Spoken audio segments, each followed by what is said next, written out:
Namatay sa kamay ng sarili niyang ama ang isang sanggol sa Angat, Bulacan. Naaresto ng suspect na umaming nakadroga ng gawin ng krimen sa harapan ng maraming tao. Nakatutok si Isay Reyes.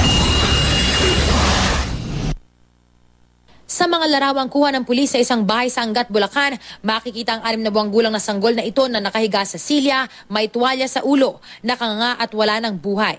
Ayon sa pulisya, sadyang pinatay ang sanggol ng sarili niyang ama kahapon ng hapon. Pinigilan umano ng suspect ang paghinga ng biktima. Sinadya mo talaga?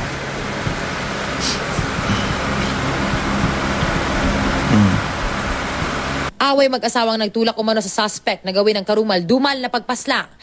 Inamin din ng suspect na nasa impluwensya siya ng droga nang gawin ang krimen.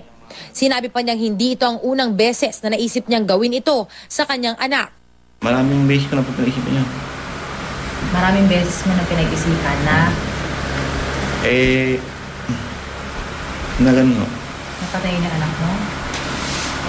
Bakit ang panganak ko yun?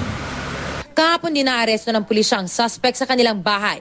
Lumabas sa inisyal na investigasyon na ginawa ng suspect ang pagpatay sa harapan ng maraming tao. Hindi raw inakala ng lahat na tototohanin ito ng suspect. Akala lang po nila kasi yung ama ng bata nagbibiro doon sa gagawin. Kasi yung pong bata nung bit-bit niya, sabi nung mga nakakita, nakatawa pa. Okay. Meron po bang nagtangka, sir, na umawat sa lalaki? Wala po dahil sa takot. Ayon pa sa pulis, kilala sa kalakaran ng iligal na droga ang lugar ng suspect sa sitio Maiboy sa barangay Bagabag sa Angat. Nakaburol na ngayon sa kanilang tahanan ng biktimang sanggol. Kakasuhan naman ang suspect. Makakasuhan po natin ng parricide. Ito po ay walang piyansa.